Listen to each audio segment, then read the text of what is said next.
Salut, bienvenue dans Jus de Puissance. On va parler des Sharks de San José.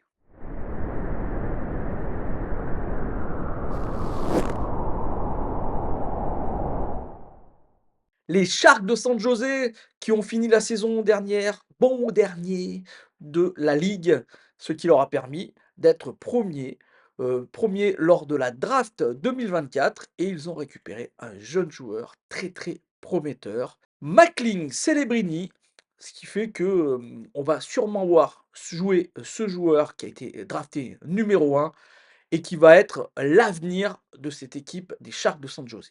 Il y a eu vraiment énormément de mouvements du côté des Sharks, comme on peut voir sur cette image, où ils sont allés chercher des joueurs, des vétérans, pour justement un peu seconder ces jeunes joueurs. Ces jeunes joueurs comme McLean Celebrini, mais aussi comme Will Smith, qui avait été drafté la saison dernière en 4e place. Ce sont deux joueurs qu'on attend vraiment énormément du côté des Sharks de San José et qui feront sûrement des centres qui seront des centres d'avenir et qui amèneront sûrement cette équipe, très loin, mais ça, c'est pas pour tout de suite. Donc on allait chercher, Tyler Toffoli, qui est un très bon joueur et qui jouera sûrement sur cette première ligne avec McLean Celebrini.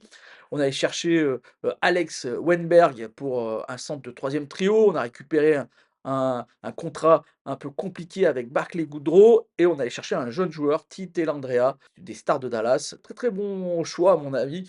Ce qui fait, une équipe qui est pas trop mauvaise en attaque, même si la saison dernière, ils n'avaient pas été terribles, sauf en power play où ils étaient plutôt moyens. Mais avec un William Eklund qui a juste 21 ans et qui a fait 45 points la saison dernière, ça pourrait être vraiment très intéressant. Michael Gronlund a enfin pu rebondir dans cette équipe des Sharks de San José avec 60 points la saison dernière. Fabian Zetterlund, lui aussi, a été plutôt bon la saison dernière, 44 points pour lui. Donc vous voyez, pour moi, une attaque qui me paraît, plutôt, bien équilibrée. Thomas Bordeleau pourra lui aussi, tirer son épingle du jeu. Donc il va être intéressant de regarder, McLean Celebrini au milieu de tous ces joueurs. En défense, c'est pas exactement la même. On est allé chercher, 2 joueurs, un Cody Ceci, à droite et un, qu'on a eu un peu gratuitement et qui jouait aux Red Wings de Détroit la saison dernière, Jack Wallman. Du côté gauche, c'est plutôt intéressant. Mario Ferraro est un très bon défenseur. Il sera même peut-être dans l'équipe du Canada qui jouera la Nation Cup, cette saison. Jack Wallman, est donc plutôt un bon défenseur, même s'il est inconstant du côté de Détroit, il est inconstant, mais voilà, on peut dire que c'est un bon défenseur du côté gauche. Henry Troun a plutôt bien fait en fin de saison, la saison dernière et là aussi, encore du côté gauche.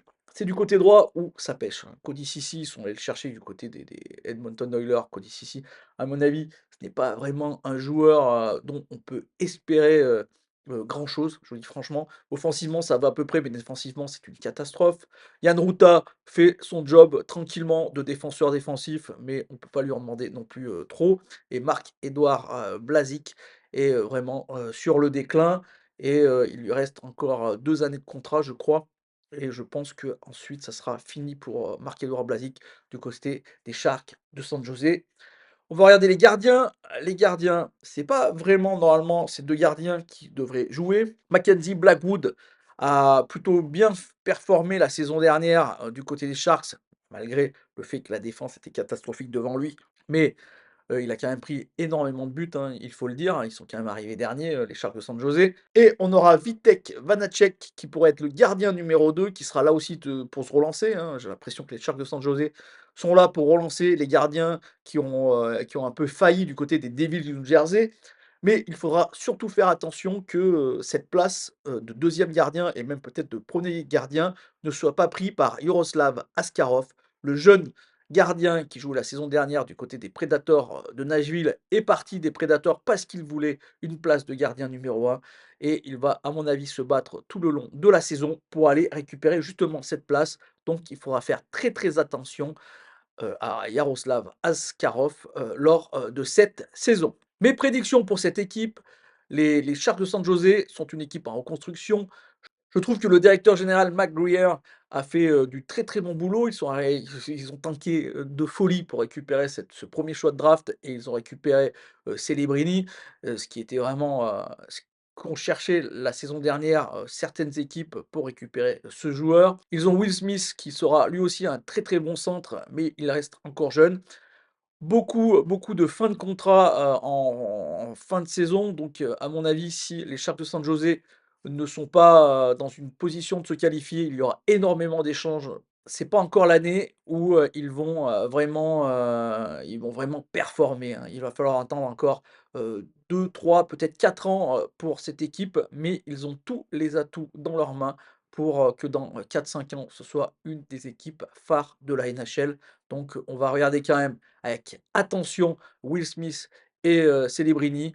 Ils vont sûrement jouer, à tous les 2 le trophée, du meilleur rookie et à mon avis, Will Smith a plus de chances de l'avoir que, Celebrini, bah, je pense, hein, parce que Will Smith a déjà beaucoup plus d'expérience que Celebrini. Cette équipe ne se qualifiera pas, ne gagnera donc pas la coupe Stanley. C'est une équipe qui manque encore, de compétitivité et comme je vous le dis, je pense qu'elle finira, peut-être dans les dernières places pour aller chercher encore une très, très bonne place, lors de la prochaine draft. Voilà, j'espère que cette, vidéo vous a plu. Si c'est le cas, n'hésitez pas à me faire un petit like, un petit commentaire ou à la partager et moi je vous dis à demain, on parlera du Kraken de Seattle.